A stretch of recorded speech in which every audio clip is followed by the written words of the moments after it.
Is dedicated to cyber risks and cyber threats. It's titled Managing, Regulating and Insuring These Risks. Thank you so much for joining us and for choosing our session and not the more popular one that is taking place in Astoria. We truly respect you for your choice and really love you for it. I would now like to introduce our guests and speakers that will share their experience during our panel discussion. It's Matvey Gering, Director for Central and Eastern Europe of SWIFT, Stanislav Pavlunin, and I'm following the alphabetical order here just to avoid people getting angry. He's the Vice President and Director for Security of Postbank, Boris Simis, Deputy CEO of Positive Technologies, and Artem Sichev, the First Deputy Director of the Information Security Department of the Bank of Russia. And I am Ilya Sashkov, and I will be your moderator for this session. Before we start, I have a question for the audience and a technical suggestion. We would like to ask you a question at the beginning and the end of our session. And we have a question regarding the role of the regulators. So, what is his role? To develop these technologies and to develop the strategies for cyber risk management, which will later allow the companies to choose their strategies themselves and which of them to follow. 2. The task of the regulator is to manage and regulate those risks and to ensure their monitoring function. And 3, allow the monitoring organs and bodies the possibility to oversee such mechanisms for monitoring. If you can, please raise your hands if you would like to support option number 1. Let's vote by show of hands. So, those in favor of option number 1. I came up with this question, and thank you for your comments regarding the question, but we haven't yet launched the discussion, so this is just an introduction. So nobody, oh no, 2 people, 3 people would like to vote for option number 1. Option number 2, please a show of hands. 1, 2, 3, 4, 5, 6. And option number 3, 4, 5, 6. It's quite an interesting result, but I guess in our country all voting results are interesting. But thank you nonetheless for taking part in this quick question, and we will now move on to the actual discussion. I will try to speak less and give more time to our speakers. And if you have questions, please write them using the Telegram messenger at Suchkov. I know that Telegram is currently not the most popular messenger in Russia, but it will save time. So my first question is to Boris Simis. Positive Technologies does a wonderful job in security technology development, but you also organize procedures to see whether or not your financial institutions are safe and guarded. So what is the main thing that you could observe for the past year? What are the main trends and tendencies in the market? And what, in your opinion, is lacking from the market and what is lacking from the financial institutions? And if you would like to give your presentation, we could show that on the screen. Thank you, Ilya. I will present our joint opinion on new technologies available for the security in the financial sector, because we are here to present a landmark event. We have prepared a joint review for Positive Technologies and Rostelecom, and we are presenting our annual research in the field of safety and security in one joint report. You will see it published today on Sberbank on their website. No, sorry, not Sberbank, but the central bank. And today it will be published, and you will also be given it in a hard copy. It is a truly unique topic because Russia doesn't have a regulating body that would act as a central bank to oversee such reviews and similar procedures. We don't have that in telecommunications, we don't have that in the energy sector, but I see that our colleagues from SIBA and the central bank have started such a review procedure, And that shows a very serious approach to the entire subject of security. So this report is a truly unique document, and I invite you to read it if you have the time. Here you see the participants of this review. They gave their data for our research, and all of these companies that you now see before you on the screen, all of these actors either work with their clients on real cyber threats or receive such threats from their partners. So this information is gathered and is represented in our review. To answer the question that Ilya asked me about the trends that we currently see on the market, well, first of all, perpetrators try and often succeed in gaining access to the key systems of the bank, including the processing system, and they might use very efficient fraud mechanisms. For instance, they might use pre-prepared credit cards to transfer money to those cards and then to use ATM machines to take that money out. So the trends are changing, are increasing, and external perimeters and safety boundaries set by the banks are no longer enough to keep these fraudsters out. The second problem and the second new trend is social engineering. It's no longer a question of if, but a question of when, because we can send 3 emails to a person and he will definitely open one of them. We can carefully prepare these emails, knowing you, knowing your connections, your work ties, and for sure you will open one of these 3 emails. So it's not even 99% certainty, it's 100% certainty that you will open one of those emails, and the perpetrators attach a document they think you might find interesting, be it in Excel, doc, or PDF format. You will open it once you receive the targeted email, and after that, malware will instantly be lodged on your workstation and you will fall prey to their fraud. That is a very common system because not many people update the software they have in their workstations. And this is a rising trend because it gives an almost 100% certainty that they will succeed. But there is some good news. The good news is that perpetrators cannot instantly take the money out from your workstation, which means that after they gain access to your workstation, they will need on average 5 to 7 days to get to the core system. So there is some certain delay. But the bad news is that for some workstations, some companies, perpetrators can sit with their malware implanted on the workstation for months and even years on end. These trends were in place last year and the year before, so they didn't just spring out of the blue. But the good news is that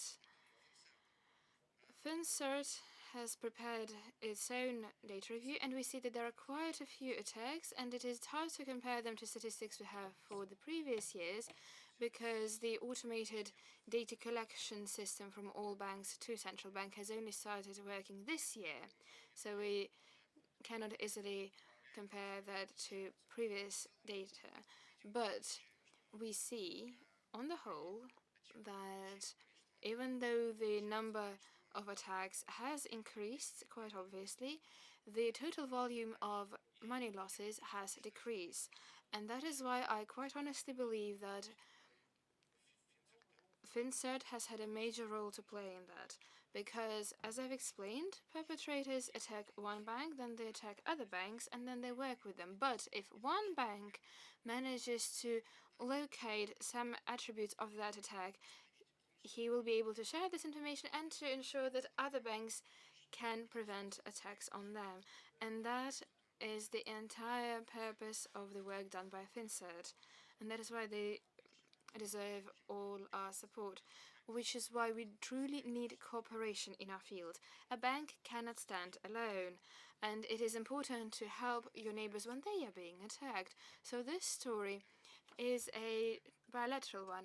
On the one hand, banks should share this information, and on the other hand, they should understand the importance of that and they should see the value of that for them, because it is quite obvious but they have to see it.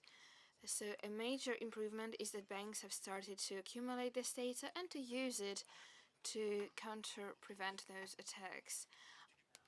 This doesn't exist in any other industry, as I already said, not in telecommunications, not in the industry sector, not in the energy sector either. But that is why our project is so important. Our colleagues from the IB Group have also observed certain trends on the market, and we, together with our colleagues from the IB Group, have noticed that even though financial institutions usually have the most advanced defense systems and security systems, they are also attacked on a more frequent base. And most of them, the majority even, are not ready for these attacks. They don't understand how their system works, not fully at least, and more than a half of them have traces of previous attacks. So there is much to be improved in the system from the point of view of its security. A separate issue is the problem of a growing number of attacks, not necessarily dedicated to corporate systems, but to ATM machines. And there are physical cases of such violations when they're actually physically broken into, or using networks when people introduce malware to drain cash out of these ATM machines. At the same time, we can also say that on the one hand, the ATM machines use rather outdated solutions. An ATM is a very simple computer that might have a Windows XP system, and it is simply dressed up as an ATM machine.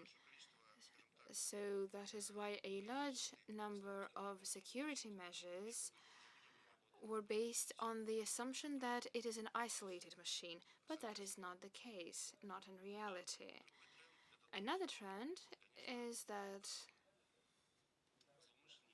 perpetrators, when they attack banks, they work to get personal gain, but a growing trend is that banks are often attacked through their subsidiaries or used as a stepping stone towards a different bank or another company, because sometimes banks are protected better than their partners, so it's very simple to break into one of the partners' accounts and then use that to break into the bank. Rostelecom, another partner of ours, has also observed a growing number of attacks on web applications. And these web applications have two stages when we're talking about break-ins. First, they can be broken into to gain access to the bank servers, or they can be used to gather data when it is being transferred. Why? Because it is very hard to protect these websites, and in order to fully protect a website, you should implement a very expensive and a very complicated security mechanism. Another story happens when perpetrators attack not just the bank, but the bank's client base. And here websites have a role to play as well. There are certain technologies that allow perpetrators to break into one of the websites, for instance, an accounting website, and then they use that to gain access to the accounts of the accountants that work with our bank. And that is also a growing and worrying trend. To conclude, and to give a better answer to the question that Ilya asked me, I can say that I see that there are three main issues here. First, banks and other companies should realize that things are changing, the paradigm is shifting, and we cannot really operate in old terms where we try to safeguard ourselves by surrounding us with a moat and a fortress. We should try to build a system that will allow us to prevent perpetrators from even gaining access to the system, and that is a very new approach. And this is a more comprehensive approach to the way we guard these systems as a whole. This is a very complex issue, but the leading opinion makers in the field, they try to develop these comprehensive approaches, and this is a trend that we're observing not only in Russia but abroad as well. The second issue is that we shouldn't see it as a problem that banks have and come to face such fraud events. It is and should become a trend that banks record those incidents and share information about them. And the third thing that I would like to mention to you is that we have to understand that without a deep understanding of the top management security system, you won't be able to change anything. And the system where the top management of the bank doesn't understand how their security works, it truly exists because people don't understand how this system works and there is no concrete dialogue in terms that everyone can understand. It is very hard to build a security system if you don't understand why you're doing it and what you're doing for it. That's the main trend. Thank you. Thank you, Boris. And I would like to remind you that you will have access to the full version of this review on the central bank website, and you will also be able to collect a hard copy of it at one of the Positive Technologies stands. I now have a question for Matvey. SWIFT works on all continents, in all countries, and I would like to understand how you see the main risks before you, and also an additional question. What has changed in the past 2 years after the big fraud attempt happened against the Bangladesh Central Bank? Has that changed the way you operate? Thank you very much, and thank you for the possibility to speak before you at this session. Yes, it is true that after we've had the attack on the central bank in Bangladesh 3 years ago, the situation has changed. And my overall understanding correlates to what my colleague has said. We should make sure that banks see how to organize their security, and we also need to show them how SWIFT can help. Our main MO here is quite similar to what Valerie has said already. We see that SWIFT is often used as a transfer network, and there are phishing attacks and insider attacks and other fraud attempts. They are all very present, but it is true that the overall time period when we're looking at legitimate actions, when you're trying to log into your system, to enter your password, to determine your currency, that can take weeks or even months. And after that, a message is sent, and it seems as a completely legitimate message. The only issue being that the beneficiary isn't the right one. And that has been used in the past quite often, quite systematically, outside the regular working hours. But this has changed now. So what the perpetrators do after that? They use other means to delete their traces of their actions, and they try to break the IT system as a whole sometimes, which works as a regular office system and as a main access point for the bank. Or there have also been cases where they have used letters from the bank to delete traces of that transaction from that letter, and people only notice that 2 or 3 days later after they return from vacation, and that's when they realize that the software had deleted traces of that operation or that transaction, but that's already too late. So what has changed? That was happening 3 years ago.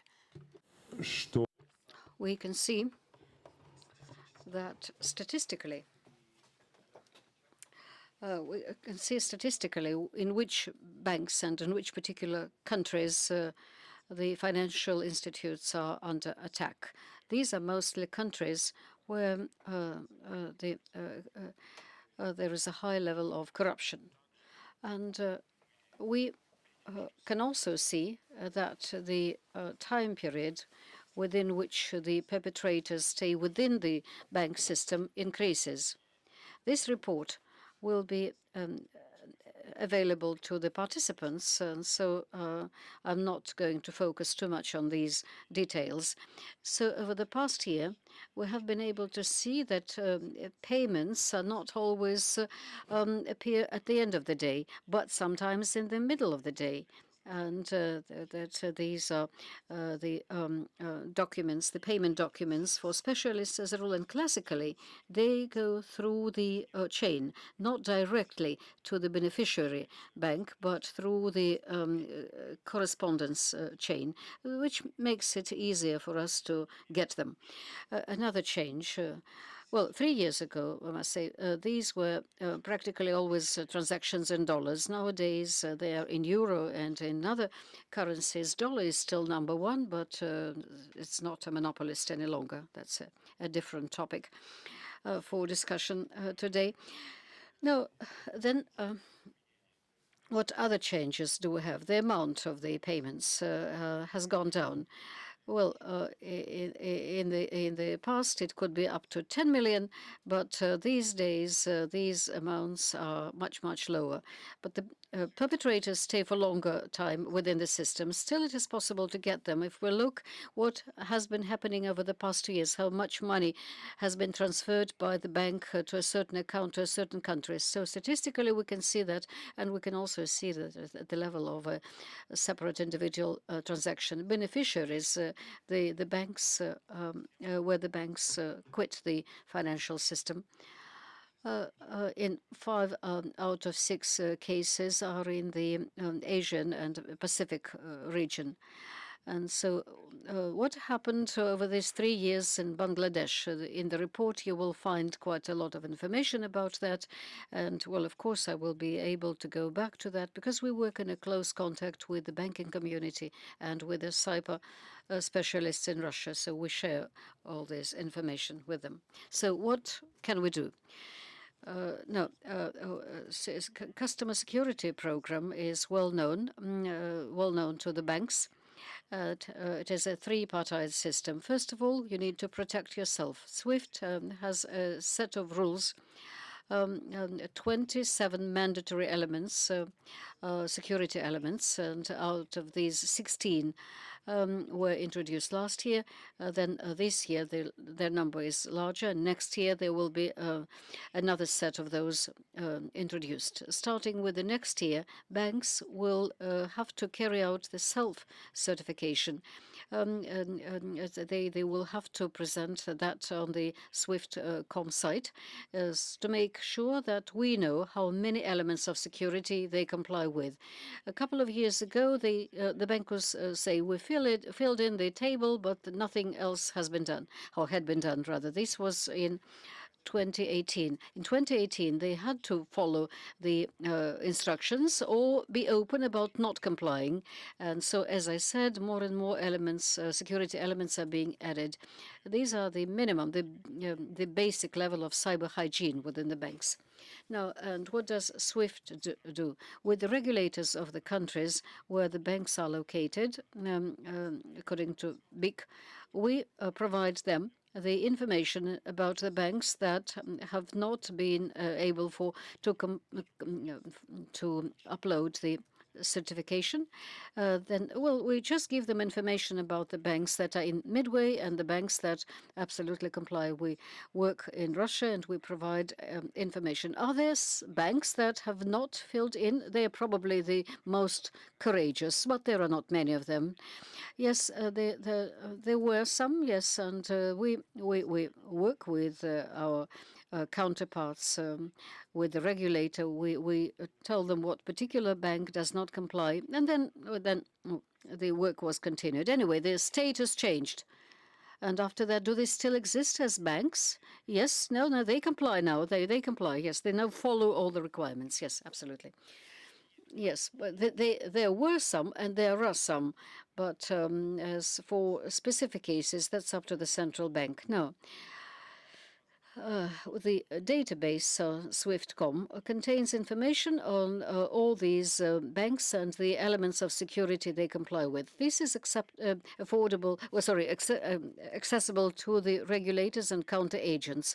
It's important for the counter agents because they need to know what elements of security are complied with. You can send your request through the platform, you get the approval, and the bank sends back the information. It's one-sided disclosure information. If that bank wants to get your information, they send the request and they get a response from you that you're willing to share this information. Why do we do that? We believe that apart from assistance from SWIFT, apart from the recommendations, apart from the support of the Bank of Russia, there must be an element of self-regulation. The banks understand that they want to work with counter agents who comply with all the regulations. This was the first part of the program. The second one is the community program, information exchange. The SWIFT gets information from banks which are under attack. It is analyzed, and SWIFT shares this information with the community. We have this special portal for the purpose, and this portal presents this information for the automated systems and in the automated format. And third, as we said, now working with your counter agents among the 12,000 counter agents who work with SWIFT, you check whom you work with, and they have an opportunity to check your messages. Now, what do we need to mention here? We need to mention that we work with the Bank of Russia and the Association of the Russian SWIFT users, and we organize roadshows and presentations at which every year we explain the new security elements that emerge, the new rules are presented, and we work with the association, and we are able, as a result, to get a high level of compliance that exists in Russia. And of course, we translate documents into the Russian language. Now, apart from all of this, 3 years ago, SWIFT was requested to do the following. They said, no, SWIFT, do you know that the transactions from Bangladesh took different periods of time? There were strange beneficiaries, strange amounts of money. Could you stop those transactions? And SWIFT said, no, we have certain rules. We have very strict rules of using the information within the messages. And so that's technically, we really could not get into that. Okay, they said, let's build a system then, a system that makes it possible for the users to check at the level of the network the messages, the content of those, and the content of the payment documents. Well, very often the banks have an automated system. Sometimes they work manually, but the automated systems checks the amounts, the terms, the beneficiaries. But then, if the bank is under cyber attack, then who knows what exactly is under attack? And so, if there is the last filter in SWIFT can check these messages, that has a certain importance, and the payment controls. And this particular solution is being offered by us since November last year. Many have subscribed to this, and these messages can be checked when they have been sent after 8 p.m. Then they cannot possibly go through SWIFT, or then that's important to get information about that. And the same is true for currencies. If somebody quarrels with the Canadians for some reason, then we can see that we do not work with the Canadian dollars, and the network would not allow that.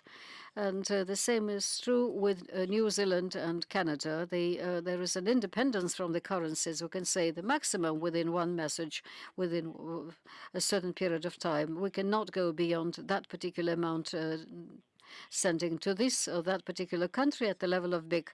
So for the first time, I transmit money through chat to China. That's something strange, and that concerns not just the beneficiaries, but anyone who is within that chain. And the central banks make use of this particular specific feature. When we work in Japan, we work just with one account at one bank. That's the way we transfer the money. That's the policy that is being applied there. So you can have blacklists and you can use those as a filter. And step by step, we introduce into these solutions the artificial intelligence solutions to check what particular behavior or conduct is non-standard. So if you read in the news that a certain bank in a certain location is under a cyber attack, you can tell your security people, include it into your big system. Make sure that not a single message from this bank through this bank to this bank can be sent. And this will be also done in your local systems. But we believe that it's very important to have this final level in Russia. So what should the banks do as we see it? First of all, I absolutely agree. You must work with the latest software options and with the latest versions of hardware as well. That's an absolute must for banks. Use the notifications that you get in these two formats from SWIFT, and this is free. Make use of the information that is available in KVCSA in order to know whom you work with and who if the bank does not want to answer. That's also a response, actually. It tells a lot. Make sure that you use SWIFT at the level of the network. Prepare and test the plan. What if, in order not to improvise, there must be a plan in place, and it must be properly tested. And part of the plan was the proper informing of the regulator, the counter agent, and SWIFT. And we have a team of cyber intelligence, and they know how to work in different parts of the world, and all the languages are represented there in that team. And of course, make sure that you follow all the security instructions and come to our training at the end of this year. And of course, all the information pertaining to that will be sent to you through the Bank of Russia. Can you disconnect or punish for not observing the cybersecurity rules that you issue for your participants? Now, the question is quite often asked, and what if they don't? Now, we a permission to disconnect the bank for a good reason. We've had this permission for 40 years. Classically, the banks are disconnected because they lose their license. That's a classical situation. Now, we would do not so what we can see, there is the peer pressure, and the phone call from the regulator very often resolve this problem. So there is no need to disconnect. And then there is also information about ones who are punished. Now, a short question, Boris, to you. Do they ever address you? I mean, the Russian financial organizations, do they ever ask you to check if they comply with the SWIFT regulations? I wonder if Pochta Bank has ever done anything to make sure that they comply. Now, we have projects with situations. The banks say, can you envisage what the perpetrator might do if they try to reach different systems within us, within our organization, like SWIFT and ABS and others? And there are requests like that. There are not numerous, but they do exist. And that's the story is quite interesting here, indeed. As a rule, we can we can reach all these points, so to speak. But the matter is a bit different. How difficult will make the bank it difficult? How difficult will it be for the perpetrator to reach all these aspects of the bank activities? And will it be possible to stop the payments through these corrupt channels? Now, Pochta Bank has carried out this audit a year ago, and now we are starting a new project on the integrated audit, and we will revise our SWIFT story, so to speak. And on my own behalf, I would like to say that the recommendations of SWIFT are very good indeed, but many people in Russia in banks do not read them for some reason. We don't know why. And Large and mid-sized banks are familiar with those, but the smaller ones are not aware of them. So information is very important. Matvey has said that we have close-knit cooperation, and there was a number of banks that decided that they should not really take into account the SWIFT program. And so we asked them just one question.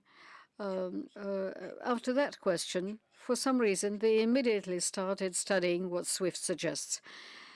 I'm not going to mention the question with all of that. And why is that so?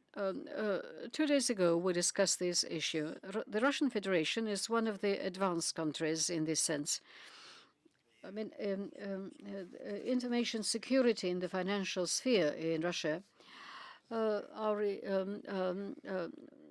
within the focus of regulators' attention. And these different solutions are really being implemented. We understand that SWIFT, in this sense, is one of the channels which makes it possible to transfer money. And so the perpetrator wants to invest as little as possible to get as much as possible and to be able to transfer the money as quickly as possible. So there are not that many channels for that. And the channels are under control. It's either through the payment system, through the cards, through transfer of money, or if we're talking about large amounts, then it's the SWIFT transport. Then for us, this particular hole in the security system within each of these channels is a hole that covers the bank as such. So that's why we work in a close contact with SWIFT. Sometimes we ask right questions. And we ask the questions are addressed to the banks which we supervise, and we can say that the banks are doing quite a lot to safeguard their security. My question is to Stanislav Pavlonin. No, you are responsible for the security of a very big federal bank, and you have been working in this system for many years, and you're one of the main experts in the banking system. The question now is going to be about the regulator, but addressed to you because you are being supervised by the regulator. The regulator carefully watches over what you are doing. So how do you assess the work done by the central bank, what is positive over the past couple of years? What would you like to pay special attention to, and what are the best practices of your interaction with the regulator? Yes, thank you very much for a chance to speak about something that I have been working with for the past 15 years. I like my children, my motorcycle, and cybersecurity. These are the three things I love in this life. Well, let me speak about the way we work in Pochta Bank and what we see in this particular field. And then I will speak about my personal opinion. I'll speak about the changes introduced by the regulator. At the Pochta Bank, we can see four trends, which in 2018 and 2019 are quite obvious. These are the targeted attacks, and it's quite obvious that the purpose is to steal money.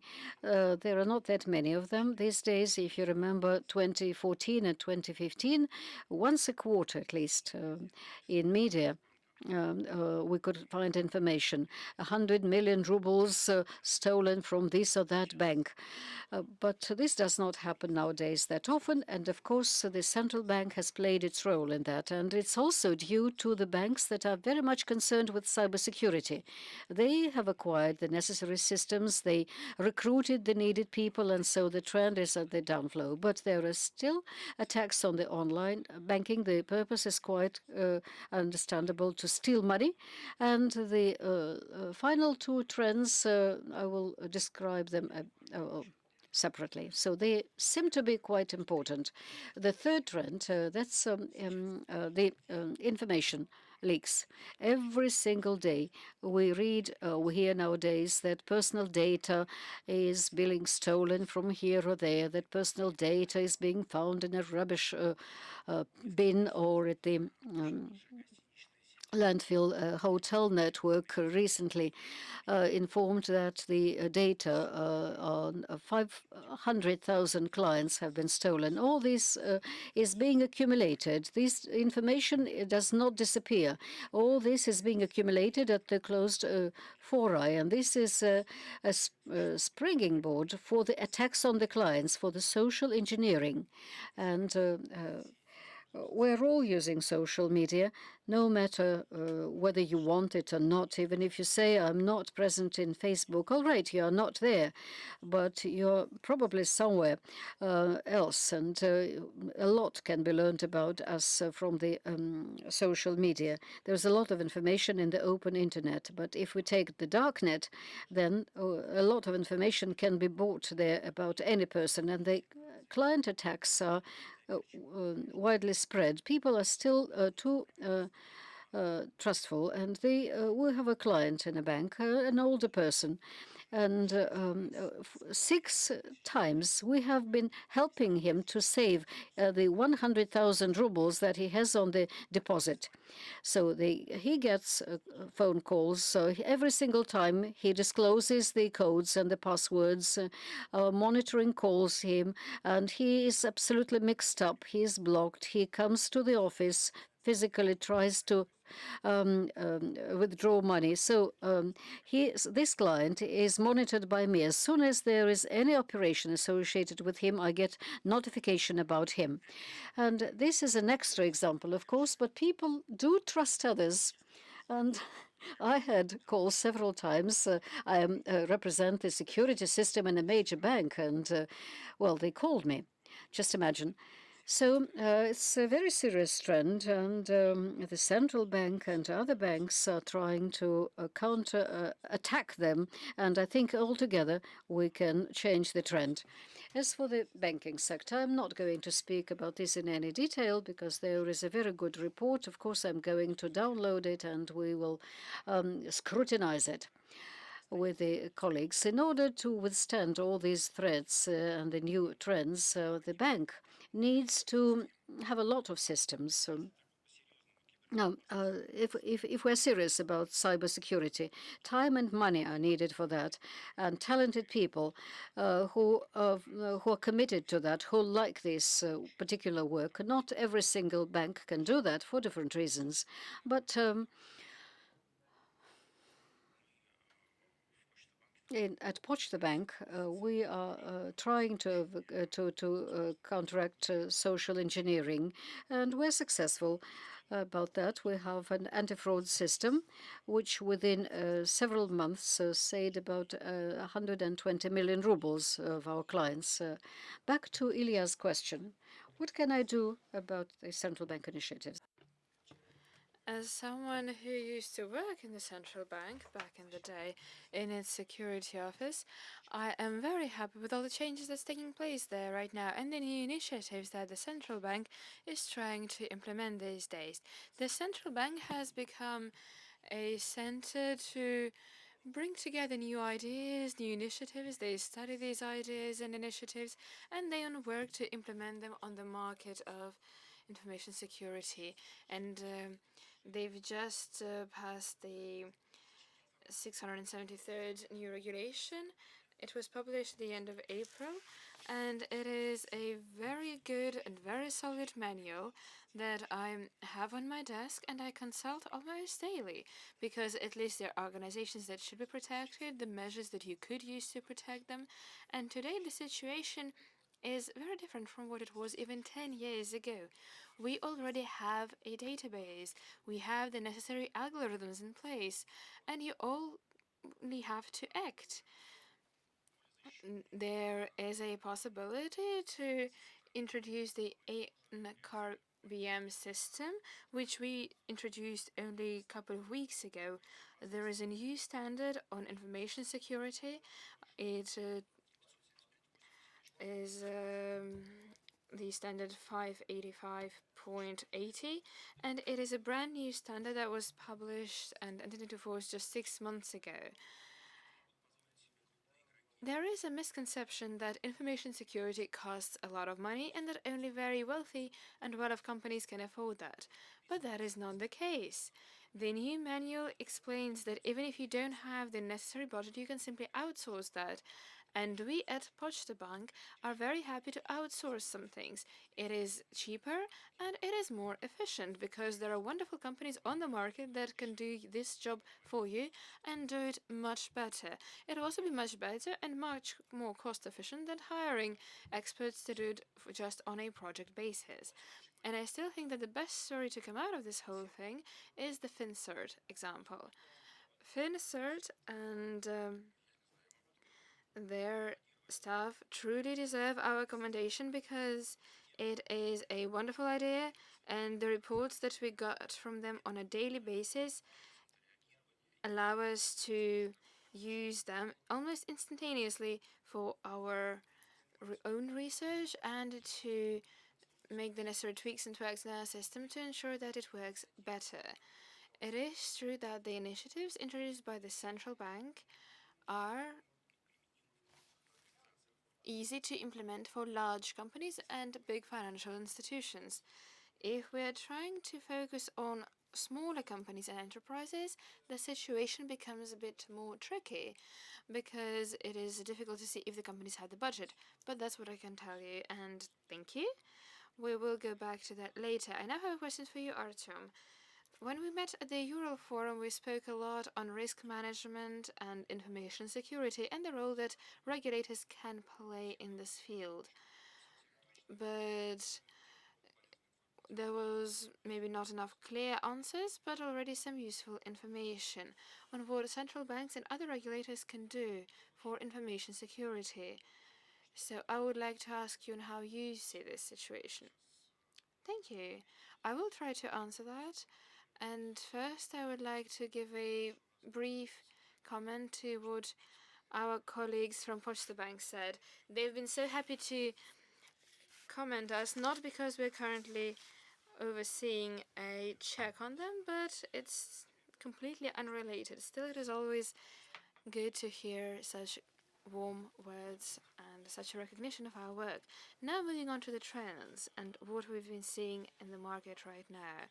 We are currently going through a paradigm shift because the security mechanisms that existed back in the day were based on the assumption that the central bank would take most of the work on them. And the checks that we are currently overseeing and the monitoring functions still use these old mechanisms and a slightly outdated algorithm.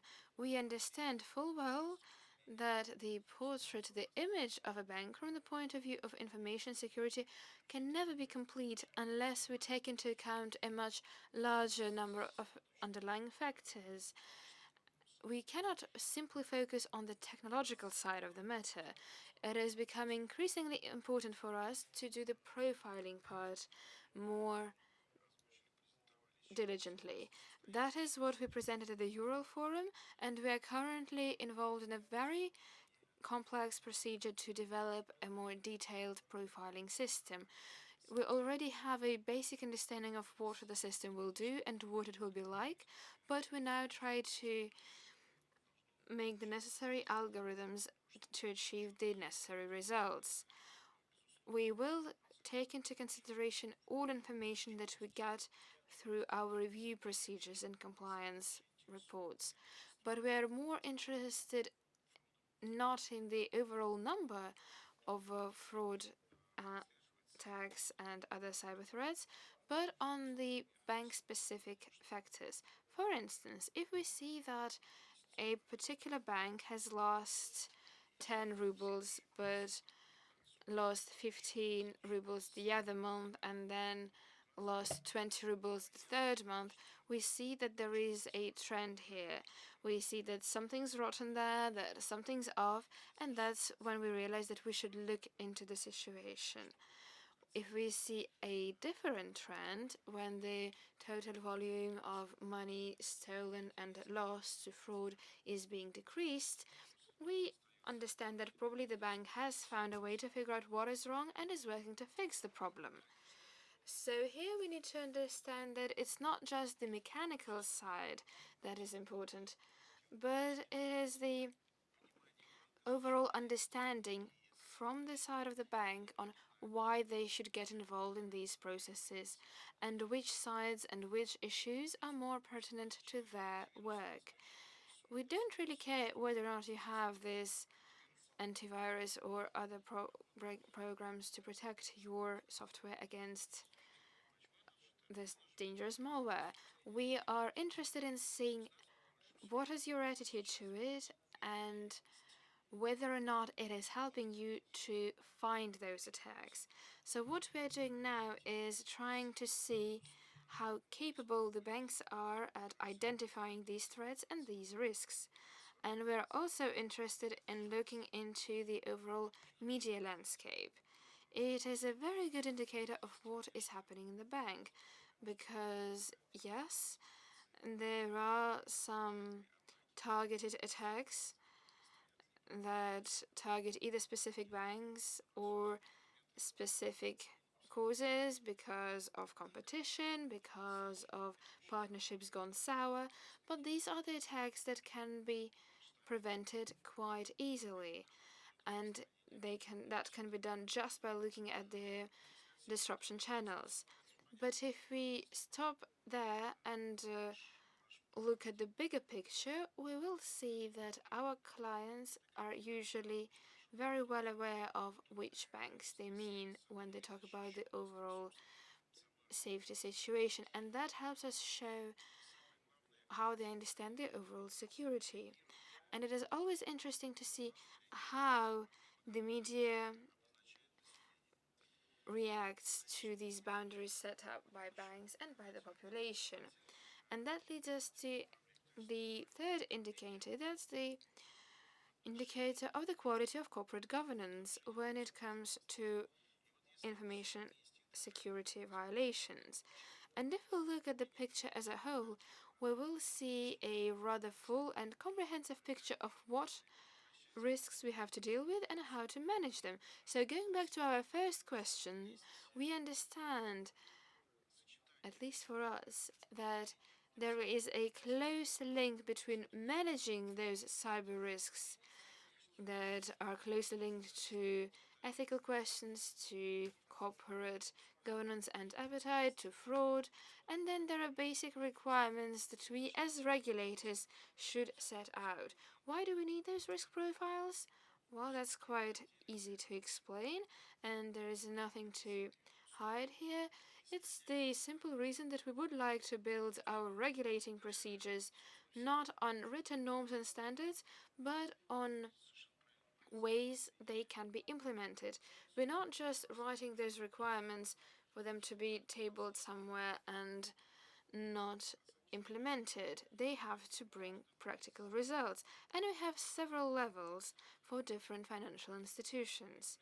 We have proportional monitoring, we have profile compliance, and all that influences the general risk profile.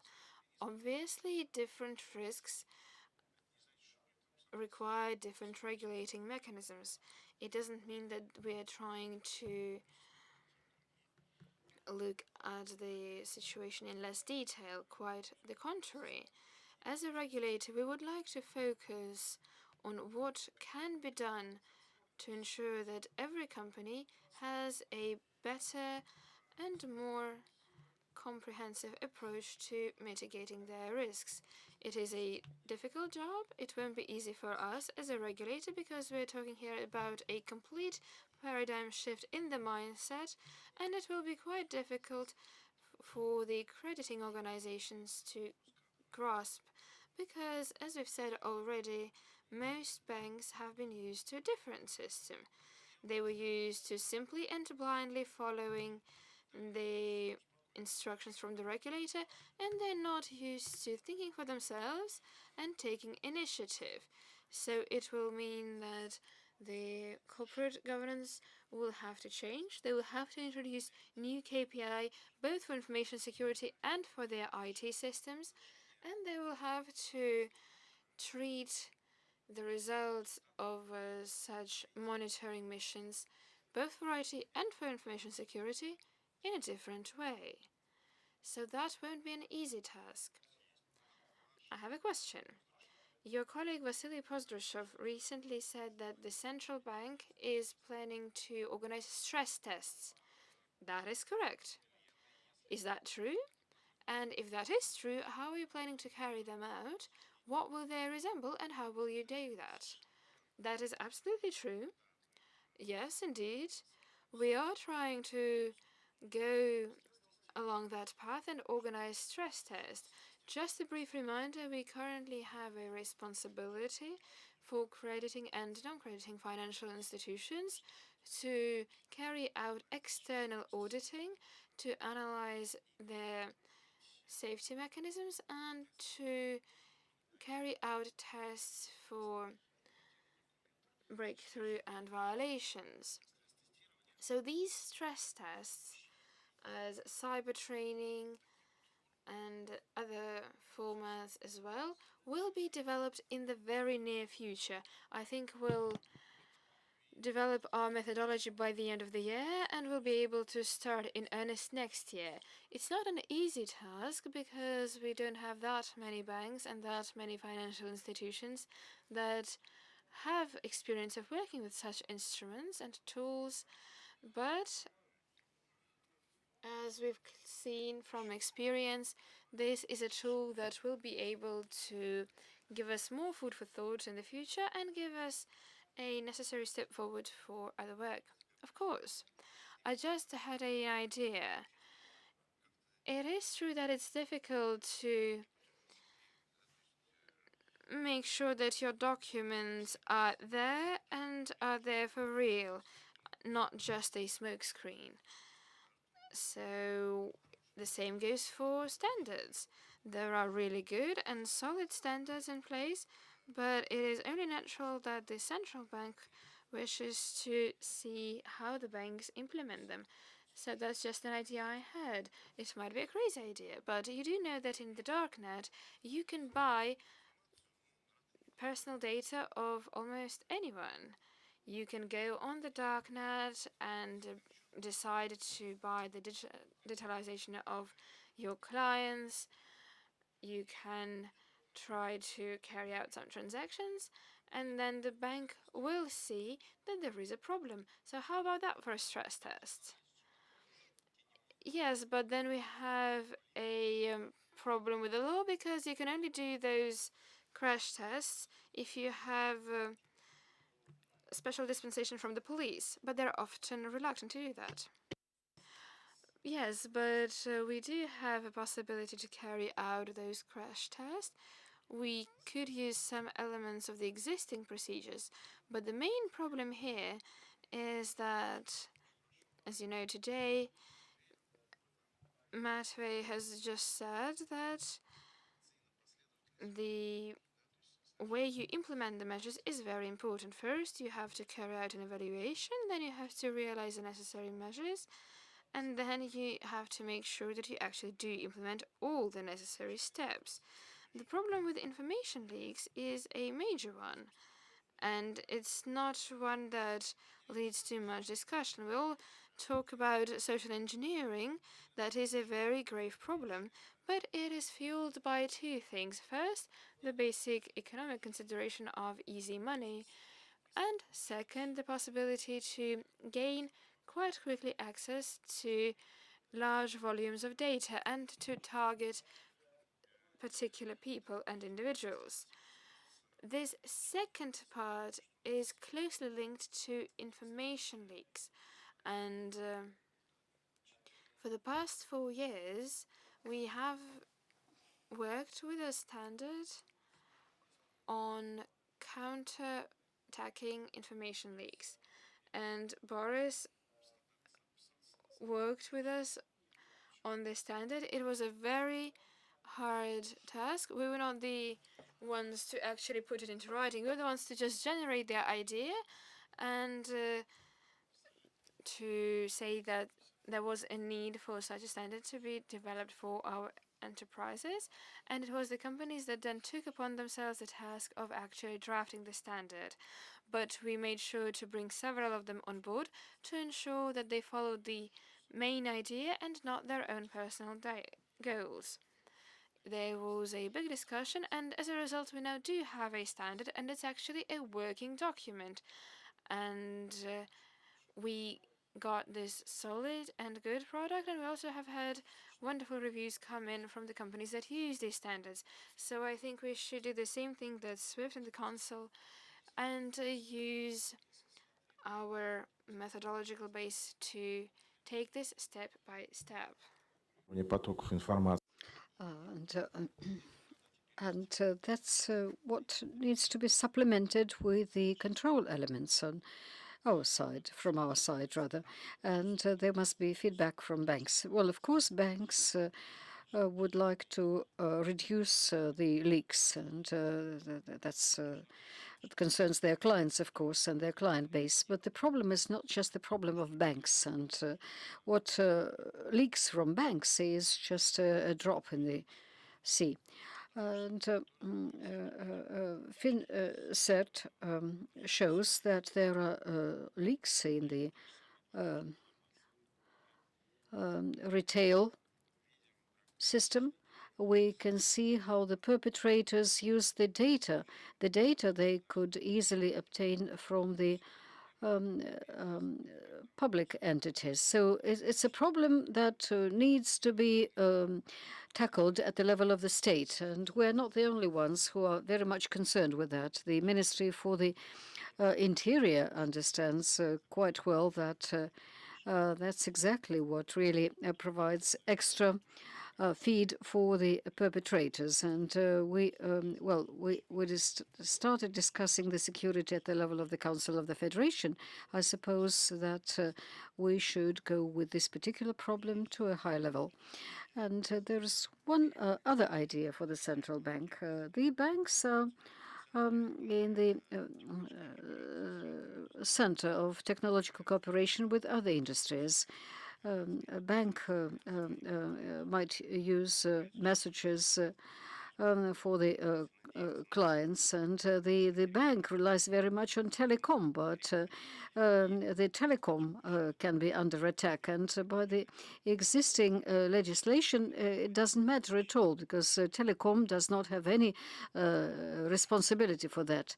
So the central bank might act as a sort of a locomotive and push this issue even further and start thinking about the security measures taken by telecom. Now, the perpetrators can see that the banks are better protected thanks to what the central bank is doing. They are now working with the suppliers, with the legal companies, with the telecom, the ones who are in relations with banks. And the relations are built on the basis of trust. So there must be a certain involvement of the central bank so that other non-financial players in the market are also involved. So the central bank should. Do you expect us to launch a torpedo so that the Rostelecom is blown up? No. Sberbank can do a lot, but not everything, and not at one and the same time. There are sectoral regulators, and we work with them. And as an example, it's a difficult story. But nonetheless, it develops, and it's interesting for banks and for telecom. The difficulties there are of technical character, and the law on SIM cards. What is the meaning of all of that? Telecom will have to provide banks, and the banks will have to work with telecom on the information exchange when the SIM cards are being changed by the clients. So why do we need that? We not only banks need that, but telecom needs that. the banks should be aware that the SIM card is changed. And then let's look a bit further. The telephone number for a client is sort of a universal identifier for different processes, and the phone is a source of well, is an extra factor of authentication. So if the banks keep their client bases clean, so to speak, and in 99.99% of cases, what the bank has in the data base is real data, reliable data, then we believe that the telecom operators should have the same, but they don't have that yet. And telecom agrees with that. So if a financial transaction is connected to the phone number, and the phone as such is a factor of authentication, then the banks must be sure that they are dealing with that particular person who is registered with them. So telecom should be very much interested for well, in doing that, and that's also important for the banks. So, well, we're moving towards that, but there is another side of this particular matter, another aspect, the quality of service provided by the external IT providers for any bank. It doesn't matter at all whether it's traffic or IT product acquisition or support for the IT product. What do I mean by that? Recently, one of the operators had a failure in his operations, and this had an impact not on the clients of the operator, but on the clients of the bank. Well, what are the colors of this particular operator without mentioning it? Well, colors are varied. Now, it's a well-known story in the world. So one example, the 3 Scandinavian countries were well, lost their ATM machines because all the banks were associated with one provider, a telecom provider, and that particular telecom provider, well, the administrator, for some reason, decided to go into one of the systems, sort of manhandled it, and it went to a very serious problem. And how can we make sure that the service is continuous, that the service is reliable? Who is responsible for that? The central bank has an answer to this question. We have a standard, security standard for the outsourcing partners, and we suggest banks to make proper use of that particular standard. Then there is a third issue. IT companies sometimes deny us their service, and this is very often a decision made by them. Central bank cannot do much about that. It's a matter of legislation, a different level of regulation, but we will have to do something about that, particularly since the sanctions are still there in place, and I don't think that in the near future we going to get rid of that. I heard that Slovakia wants to abolish sanctions. No. I asked Roscongress to extend our session by 20 minutes. And so I have 2 questions to each of the speakers. Let's start with Artom. What do you think? What is your attitude? Oh, we discussed this at Finapolis about a year ago. Maybe something has changed. What do you think about the insurance of cyber risks? And what would you recommend from the point of view of the cybersecurity? Just one sentence. As for the insurance issues, insurance is based on the following. The insurer and the insured and understand how to evaluate the damage. And there must be a single methodology. The Bank of Russia has this methodology for the evaluation of the damage, but there must be a third party that both of the parties involved are happy with, the insurer and the insured, and there must be a proper system of the quality assurance for this third party. This work means that actually that it is difficult to introduce insurance of cybersecurity. What should the banks pay attention to? No, I think the banks should change their attitude to security and speak to their bosses about this particular issue. That's very important. Matvey? Then Boris. No, as for insurance, that's the question not for me. So as for what needs to be done, do you insure your cyber risks?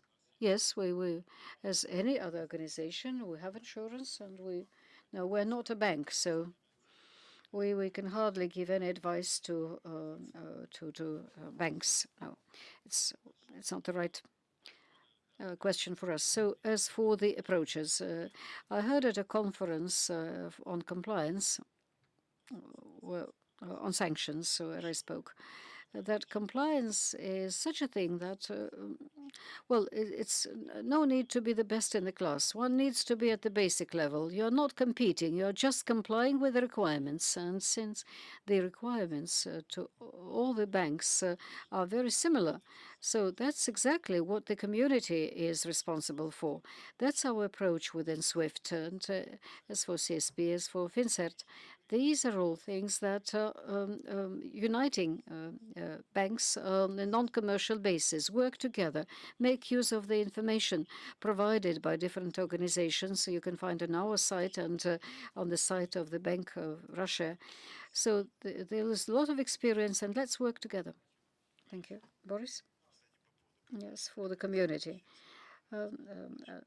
Back to the beginning of our session, the report that we issued is a good example of that. We work together with the companies when FinCERT. We exchange information with them, and we looked at one and the same problem, but from different angles. So that was an integrated approach, resulted in report. As for the insurance, so that's a very good idea. And in many spheres of economy, in many sectors, it is being used. I spoke to people from the energy sector. There is a new turbine developed, and billions and billions of dollars to develop it and then to install it, and they insure it. And the insurance company says, we can insure everything apart from the cyber risks. And for me personally, insurance of cyber risks, as La Rochefoucauld used to say, it's like a ghost that everyone speaks about but has never seen, like a phantom. So people insure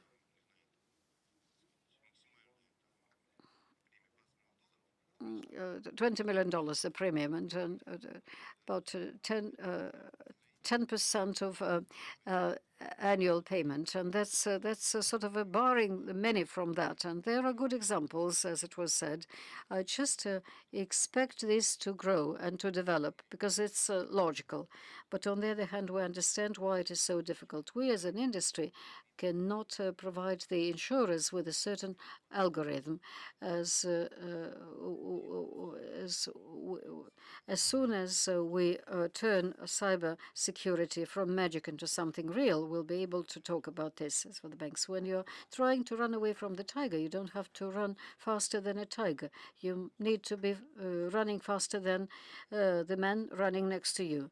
And the perpetrators are simple people in this sense. They want to waste not that much effort to get money. So the banks should do something quite simple. But unfortunately, what do we see? Banks buy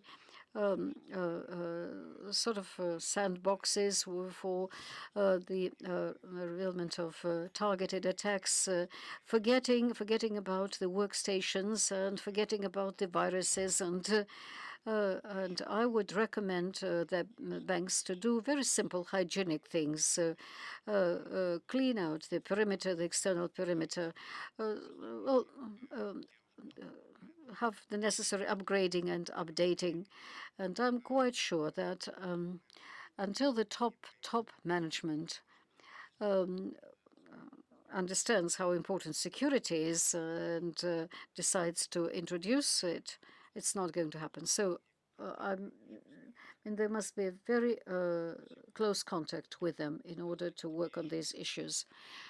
Stanislav, just one question to you as a banker. You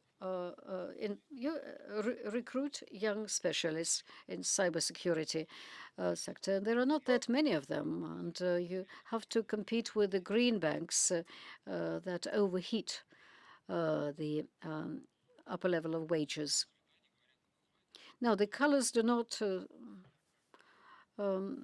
give us any idea of the name. No, I'm a committed person, and I believe in what I'm doing. So I'm trying to. So when I see people who come for an interview, I act as a vampire. Their blood gets poisoned with my love and commitment and whatever. And so, with the enormous number of branches, with a very complex IT infrastructure that's typical of a bank, we can do a lot. As for insurance and cyber risks, I think this is very interesting indeed. In the United States, it's all quite well developed. Why is it at the inception state here?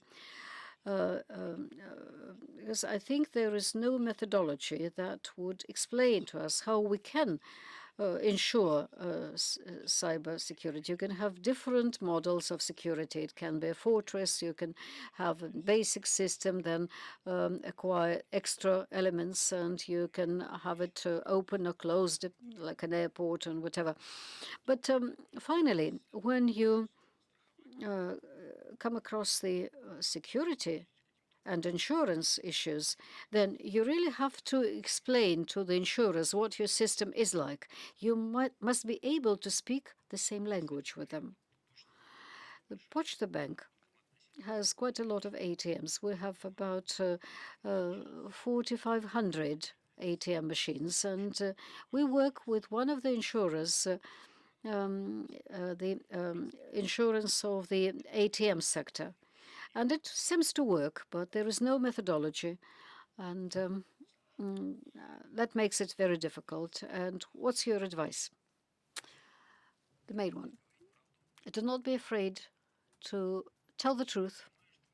I do know that you all have children, families, mortgage, loans, but believe in what you are doing and talk to your top management openly, frankly. And that's the secret of success. Thank you. Dear guests, thank you very much for being with us. You have a question?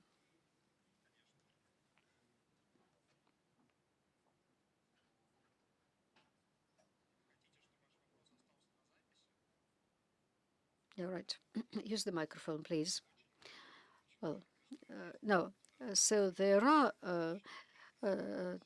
insurance products in the market. At least 5 to 4 companies are offering this product, but the volume is quite low, about $20 million altogether.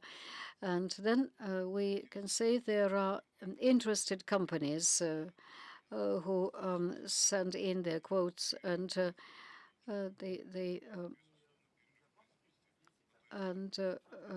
if you take the turbine you spoke about, then of course a standard policy will not cover all the details of that because it's a separate product. And cyber security is that very specific product with different types of coverages. I'm not going to speak about all the details, but all this is there, and this is a new topic. And it's not just a matter of methodology, but it's also a matter of the perception of this product in the market. We do not have underwriters in the market and the brokers who know all the details of the business on both sides. And so, but the situation is changing and the puzzle is being assembled. And within the next couple years, it's going to happen. So what is the volume of the market in 3 years? $150 million, I think. As the central bank, we are ready to start discussion pertaining to that at the central bank, and we would like to involve your favorite profile department. They have their own viewpoint, you have your own opinion, and we have certain methodologies. So we just need to meet and discuss our standpoints, and we're open to that. Now, as for the presentations, you can ask for presentations. You can find them on the site of the conference. The report of FinCert will be on the site of the central bank, and you can get the report of SWIFT on the SWIFT site. Thank you very much for being with us. And Matvey said that it's not enough to be the best in your class. It's enough to be somewhere in the middle, but it doesn't refer to our football team. It rather refers to compliance, because our athletes should be up there at the top. Thank you.